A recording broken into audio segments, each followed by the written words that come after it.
Do you have a room available, please? I'm sorry, we are fully booked for the night. We don't have a reservation, but do you have any rooms? Of course, let me see what I can find for you. You unhap now. You need to remove them now. No, I'm not gonna force a sick child into the cold. You are telling me there is no room for my daughter while your screen says otherwise?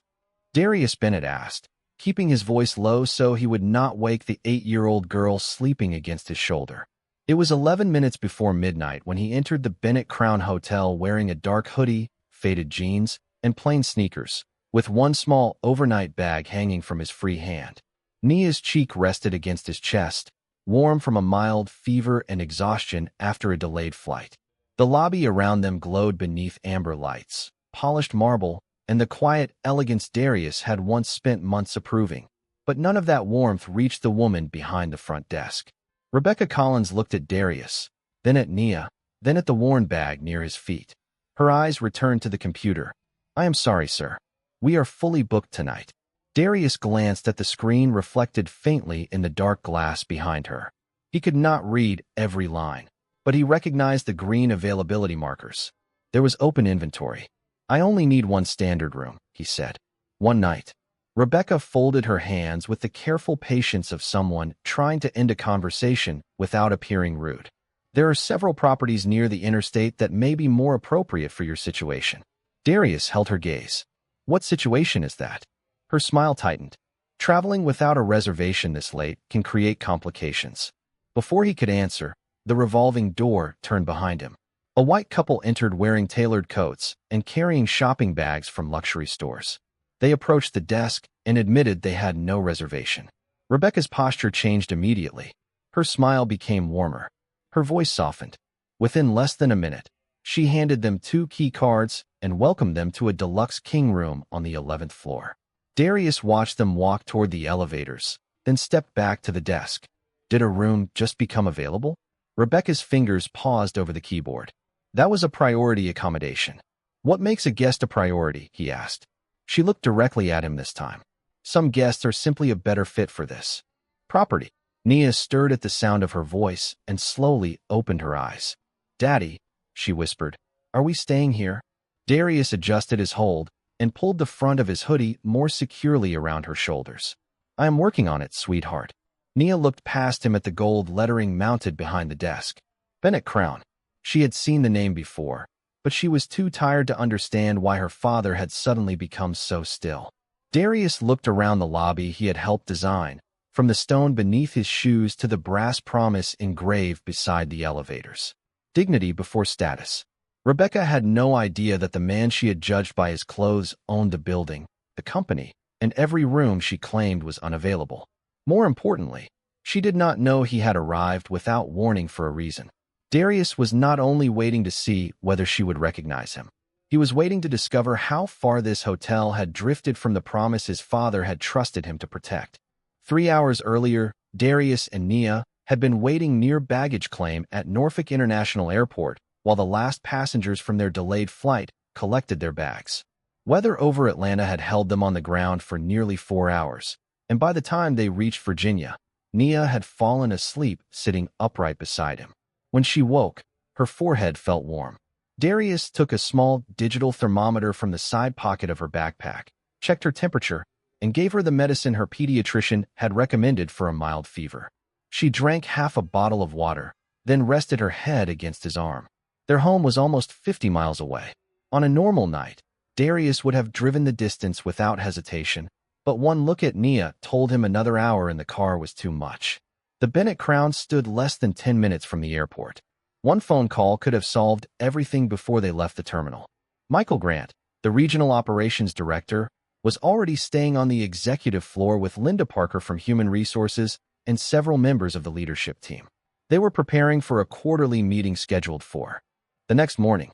If Darius had called, the presidential suite would have been opened, fresh flowers placed inside, and every night employee reminded to smile before he reached the entrance. Darius looked at Michael's name on his phone, then locked the screen and placed it back in his pocket. He had learned long ago that announced visits revealed very little. Reports became cleaner. Employees became more attentive. Problems disappeared just long enough for leadership to leave. The truth appeared in ordinary moments, especially near midnight, when people were tired and believed no one important was watching. Darius did not visit his hotels without warning because he enjoyed catching employees making mistakes. He believed leadership built on fear eventually taught people to hide everything. He wanted to know whether the values written in company manuals survived when kindness required effort and no promotion depended on it. He wanted to see how a desk clerk treated a father carrying one worn bag, how a manager responded when a child needed patience, and whether the words engraved in the lobby meant anything beyond daylight hours. Nia leaned against him as they walked toward the rideshare pickup area. "Are we going home?" she asked. "Tomorrow," Darius said. "Tonight, you need a bed close by. At one of our hotels." She understood that her father worked in hospitality, but at 8 years old, the size of the company meant little to her. Darius smiled. "At one of ours." She fell asleep again during the short drive.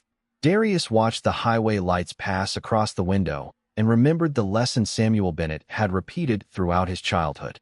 A hotel did not reveal its character through marble, chandeliers, or expensive rooms. It revealed itself through the way it treated someone it believed had no power. When the car stopped beneath the Bennett Crown entrance, Darius lifted Nia into his arms, picked up their small bag, and walked inside without calling Michael. He believed he was checking the standards of one hotel. He did not yet understand that the night was about to test the promise beneath his entire company. Long before Darius Bennett owned 19 hotels, he learned that a grand lobby could still make a person feel small.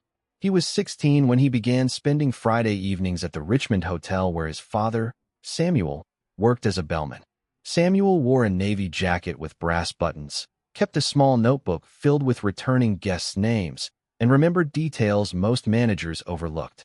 He knew which elderly couple needed a room near the elevator, which family always requested extra blankets, and which traveling salesman called home from the lobby every night before dinner. Samuel treated each person with the same quiet respect, whether they arrived in a luxury car or carried everything they owned in one suitcase.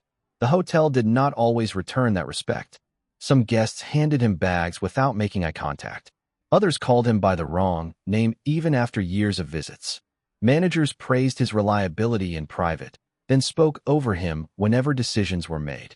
Samuel rarely complained, but Darius noticed every small dismissal. One rainy evening, an older maintenance employee named Henry became dizzy in a service hallway. Samuel helped him toward the lobby, where several couches stood empty and emergency responders could easily reach the front entrance. Before Henry could sit, the assistant manager stopped them.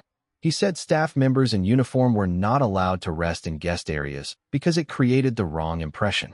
Rain struck the tall windows, and not one guest was using the chairs.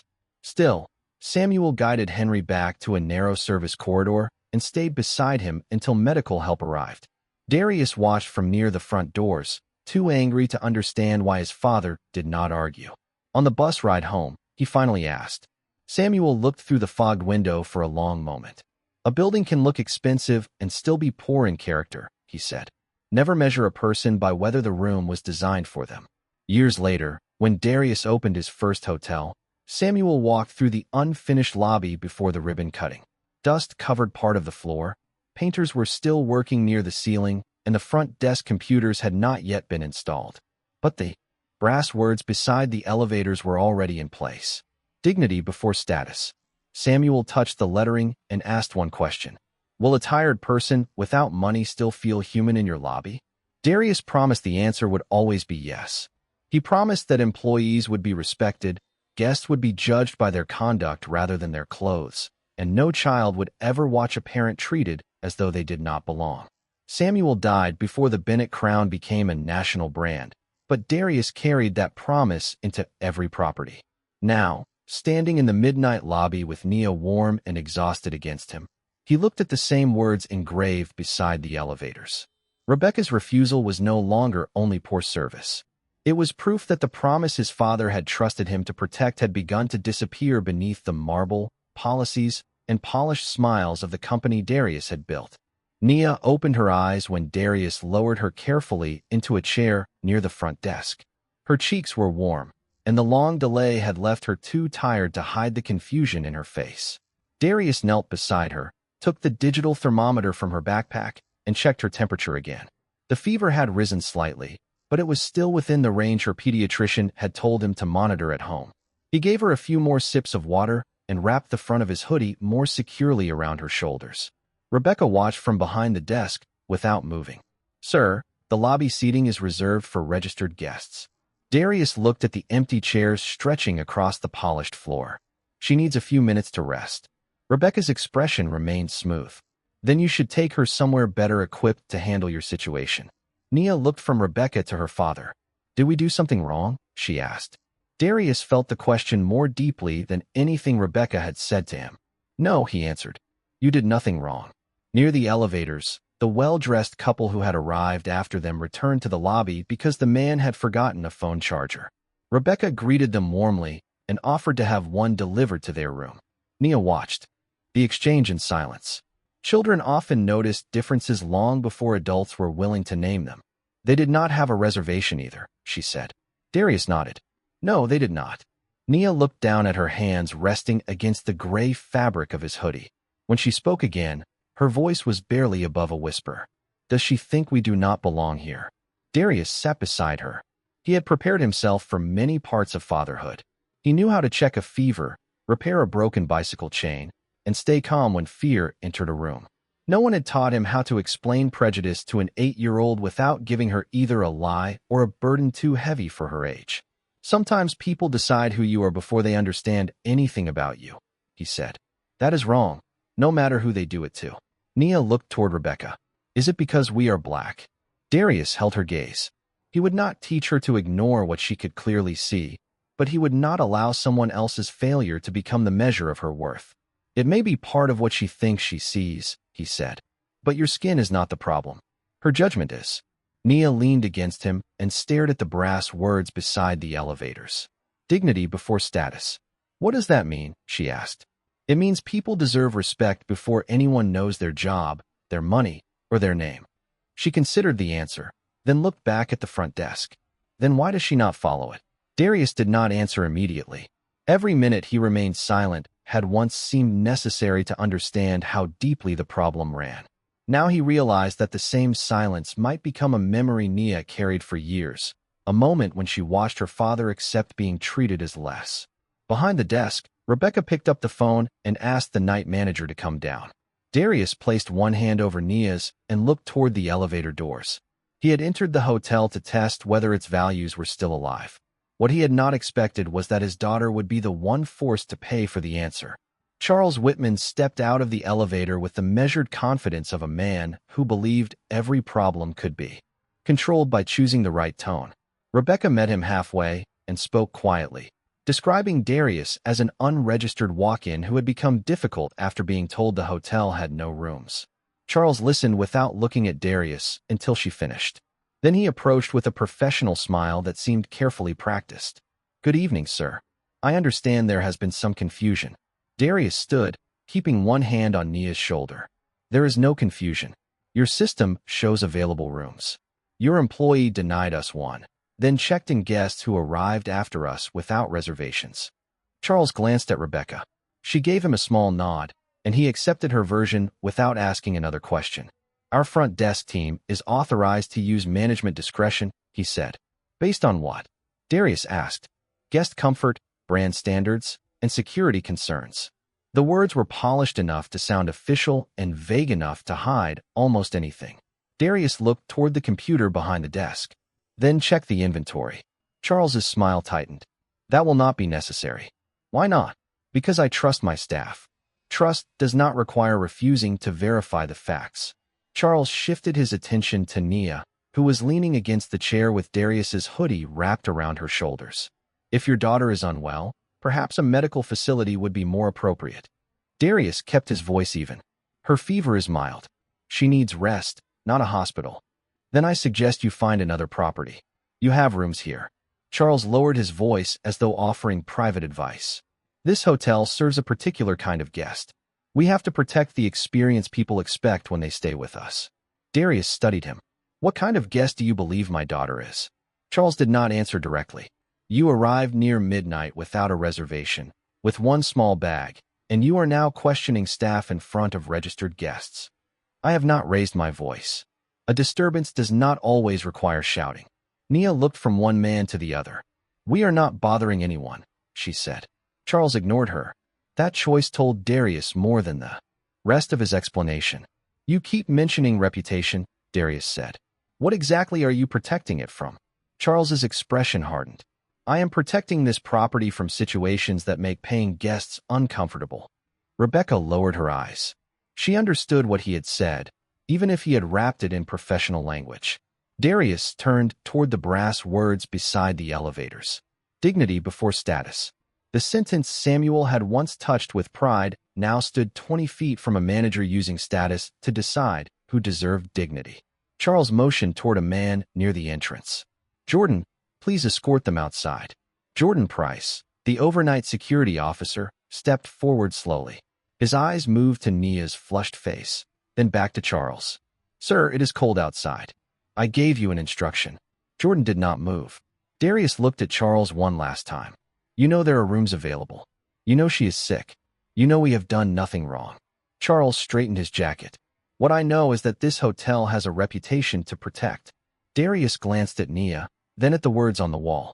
In that moment, he understood that Charles was not protecting the hotel from them. He was protecting a system that had learned to call exclusion professionalism. Before Jordan could answer, a housekeeping cart rolled out from the service corridor beside the elevators. Gloria Harris was guiding it toward the night storage room when she noticed the man standing beside the sick child. She stopped so suddenly that one will turned against the marble. Gloria had worked for Bennett Crown Hotels since the first property opened, back when Darius still carried boxes through unfinished hallways and Samuel Bennett walked every floor before sunrise. Time had changed Darius. His face was older, his shoulders broader, and the dark hoodie made him look nothing like the photographs used in company reports. But Gloria recognized the way he stood beside Nia, calm without being passive, watchful without appearing afraid. She also recognized Samuel in the way Darius kept one hand near his daughter while allowing the other to rest open at his side. Darius, she said, quietly. Charles turned toward her. Gloria, return to your floor. Darius met her eyes and gave the smallest shake of his head. Gloria understood. He did not want his identity revealed yet. He was giving Charles one final chance to correct the situation because it was wrong, not because the man in front of him was powerful. Gloria lowered her gaze, but remained beside the cart. Charles mistook her silence for obedience. Jordan, he said again, escort them outside. Jordan looked at Nia and did not move. Darius glanced toward the elevators. The service elevator still pauses below the 12th floor landing, he said. The leveling issue was listed in the maintenance report I reviewed this week. Rebecca looked up from the desk. Charles's confidence shifted for the first time. How would you know that? Darius continued without answering. The West Conference Room was renamed Chesapeake Hall after the renovation, but the emergency directory near the service stairs still uses the old name. Gloria pressed her lips together. Those were not details an ordinary guest would know. Nia leaned against her father as his phone lit in his hand. She saw the name on the screen before he turned it over. Michael Grant. Daddy, she whispered. Is that the man staying upstairs for your meeting? Charles heard her. His eyes moved from the phone to Darius, then toward the framed opening day photograph near the elevators. The picture showed Samuel beside the ceremonial ribbon, with Darius standing partly hidden by glare from the chandelier. Charles stared at it for a moment, then looked away, unwilling to follow the evidence toward a conclusion that would require him to admit he had been wrong. Knowing a few building details does not change hotel policy, he said. Darius held his gaze. No, but knowing a policy is being used unfairly should. Gloria raised her head. Her job mattered. So did the health insurance that covered her husband's medication and the paycheck helping her granddaughter through college. Yet she had spent years watching employees lower their voices around Charles, afraid that honesty would cost them shifts, promotions, or hours. Now Nia stood in the same kind of lobby where Samuel had once been treated as though he did not belong, and Gloria understood that silence could become another form of permission. She stepped away from the cart. Charles noticed and pointed toward the service corridor. Gloria, I will not tell you again. She looked at Darius, then at the photograph, and finally at Nia. Before she could speak, Charles turned to Jordan. If they are still here in 1 minute, you can surrender your badge with them. Jordan's hand moved slowly toward the identification clipped to his jacket. The lobby fell silent. Darius said nothing. He had already seen enough to know that the next decision would reveal more about this hotel than any report ever could. Jordan unclipped the badge from his jacket, looked at it for a moment, and placed it on the front desk. "I will not force a sick child into the cold," he said. Charles stared at him as though the refusal itself were a greater offense than anything Darius had done. "Then you are finished here." Jordan nodded once. "If that is the cost of doing the right thing, I understand." Rebecca shifted behind the desk, her confidence beginning to crack. "This is exactly what happens," she muttered. "People like them turn every simple situation into a problem." The words were quiet, but the lobby had become so still that Nia heard every one of them. She looked up at her father, her tired eyes searching his face. "What does she mean by people like us?" Darius felt the question settled deeper than anger. He had allowed the night to continue because he needed to know whether the failure belonged to one employee, one manager, or something larger. He had believed his silence gave everyone a chance to reveal their character. But silence now carried a different danger. If he continued waiting, Nia might learn that dignity meant enduring humiliation without answer. Darius knelt in front of her and held both of her hands. "She means something she should never have said," he told her. "Your skin, your clothes, and the way you arrive do not make you less worthy of respect." Nia looked toward Rebecca. "Then why is she acting like they do?" Darius stood slowly. "Because some people confuse having authority with having the right to decide who matters." Charles stepped forward. "That is enough. Jordan, leave the property. Gloria, return to work. Sir, take your daughter and go." Darius turned toward the brass words beside the elevators. "Read the words on that wall." Charles gave a dismissive laugh. "I am not participating in this performance." Gloria moved closer to the engraving. Her voice trembled at first, then steadied. "Dignity before status." Darius looked at Charles. "Do you know who chose those words? They are part of the company's branding. They were never meant to be branding." Charles folded his arms. "This conversation is over." Darius took out his phone and answered Michael Grant's call. "Michael, come down to the lobby," he said. "Bring Linda Parker, the current occupancy report, and Charles Whitman's disciplinary file. Do not call the front desk before you come." Rebecca went pale. Charles's expression tightened, but he forced a thin smile. "You seem to believe you have influence here." Darius ended the call. "Influence is not the point." Nia had stepped closer to the framed opening day photograph near the elevators. She wiped a tired hand across the glass where the chandelier glare covered part of the image.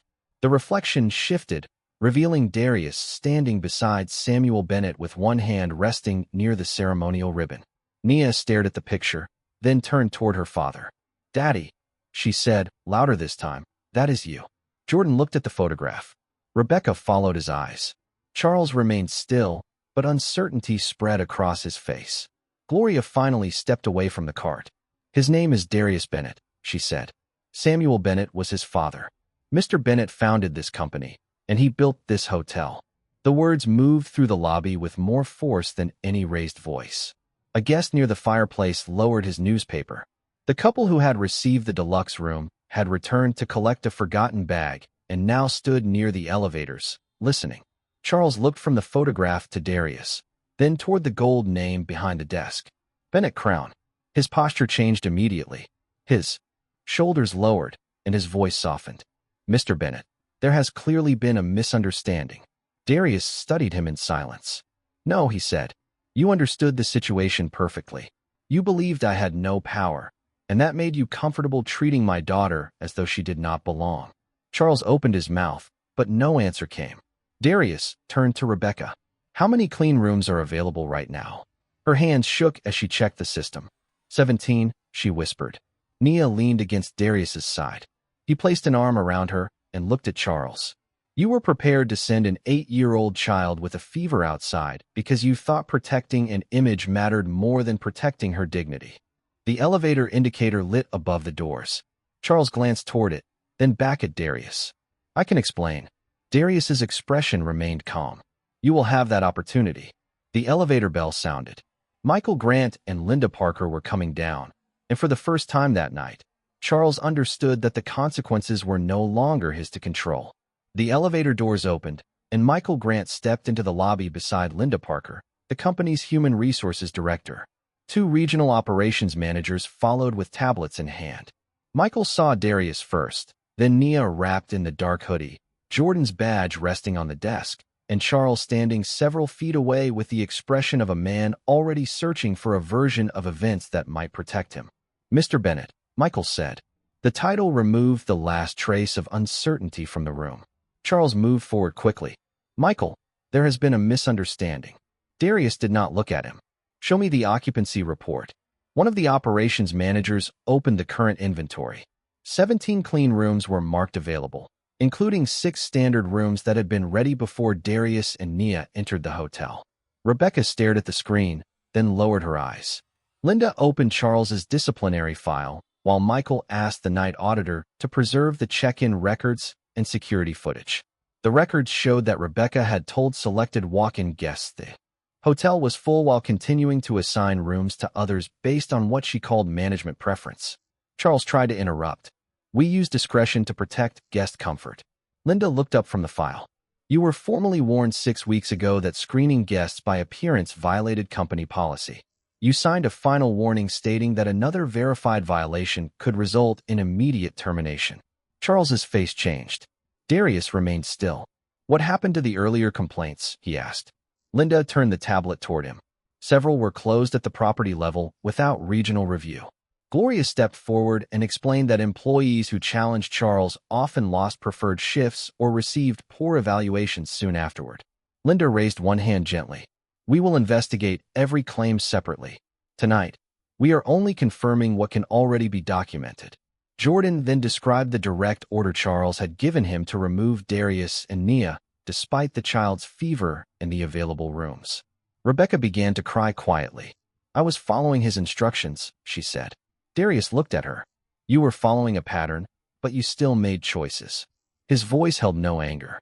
"Responsibility does not disappear because someone else encouraged the decision." Michael asked whether Darius wanted security called. Darius shook his head. "No spectacle. No humiliation." He turned to Charles. "You were under a final warning. You ignored it. You allowed false statements about room availability, closed complaints without proper review, and ordered a sick child removed from a hotel with 17 available rooms." Charles lowered his voice. "I did not know she was your daughter." Darius met his eyes. "That sentence is why you cannot remain here." Linda confirmed that the documented evidence from the current incident met the conditions for immediate termination. Michael held out his hand, and Charles slowly removed his company identification and access card. No one applauded. Darius did not smile. "You are not being fired because you failed to recognize the owner," he said. "You are being fired because you decided respect belonged only to people you considered important." Charles looked toward the elevator, then back at Darius, but no explanation could change what had already been recorded. A regional manager accompanied him upstairs to collect his belongings. Rebecca was placed on administrative leave pending a full investigation. Darius ordered every complaint from the previous year reopened by an independent team and instructed Linda to protect any employee who spoke honestly from losing hours, benefits, or advancement opportunities. Michael picked up Jordan's badge and handed it back to him. "You still have a job," Darius said. "A uniform should never require you to abandon your judgment." Jordan accepted the badge with both hands. Gloria was asked to remain as an employee representative and witness. Nia looked up at her father from the chair. "Did they lose their jobs because of us?" Darius knelt beside her. "They are facing consequences because of choices they made before we arrived." Michael offered to prepare the presidential suite, but Darius shook his head. "A standard room. The same room any tired father and child should have received." Rebecca asked if she could apologize. Darius allowed it, but Nia stayed silent. He did not ask her to respond. Then he took his daughter's hand and walked toward the elevators. Behind them, the investigation had begun. Ahead of them waited a simple room, a quiet bed, and the harder work of rebuilding a hotel that had remembered its owner but forgotten its purpose. 3 weeks later, Darius returned to the Bennett Crown with Nia beside him, not for a ceremony and not to be recognized, but to see whether the hotel had changed when no one expected the owner to be watching. The independent investigation had reopened every complaint from the previous year. Employees who had lost hours after speaking up received restored schedules and back pay. A new reporting system allowed workers and guests to contact the regional office without going through local management. Every decision to deny a room now required a documented reason based on conduct, payment, or availability, never clothing, race, or appearance. Jordan Price had been promoted to overnight security supervisor because he had protected a child when following orders would have been easier. Gloria Harris joined the regional service culture team as an employee representative and trainer. During her first session, she stood beneath the brass words Samuel Bennett had once touched and told a room full of managers that respect was not something a company could install on a wall. It had to be practiced when no important person seemed to be present. The investigation ended Rebecca Collins's position at the front desk. She was allowed to apply for a different role only after completing training and demonstrating meaningful change. That evening, with Darius standing nearby, Rebecca asked if she could speak to Nia in a quiet corner of the lobby. There were no cameras, executives, or guests gathered around them. Rebecca lowered herself to the child's eye level. "I looked at you and your father and decided who you were before I knew anything about you," she said. "I made you feel as though you did not belong. I was wrong, and I am sorry." Nia looked at Darius, but he did not answer for her. After a long pause, she said, "I am not ready to forgive you yet." Rebecca nodded. "I understand." Later, Darius told Nia that forgiveness was not a debt created by an apology. Saying the right words could open a door, but changed behavior was what proved whether someone was ready to walk through it. Near midnight, father and daughter sat quietly in the same lobby where they had once been denied a place to rest. Jordan helped a tired family with 2 small children check into a standard room. Gloria invited a delivery driver to sit while he waited for a signature. A young front desk employee offered water to an elderly man before asking whether he had a reservation. None of them knew Darius was observing from a shadowed corner near the fireplace. Nia watched for several minutes, then looked up at her father. "Why did you wait so long to tell them who you were that night?" she asked. Darius looked toward the framed opening day photograph of Samuel standing beside him near the ribbon. "Because I was never testing how they treated an owner," he said. "I was testing how they treated someone they believed had no power." Nia looked back across the lobby. Then they finally passed. Darius smiled and took her hand. The hotel still carried the Bennett name, but its real legacy was not written in ownership papers or carved into marble. It lived in the way the last person working after midnight treated the first stranger who walked through the door.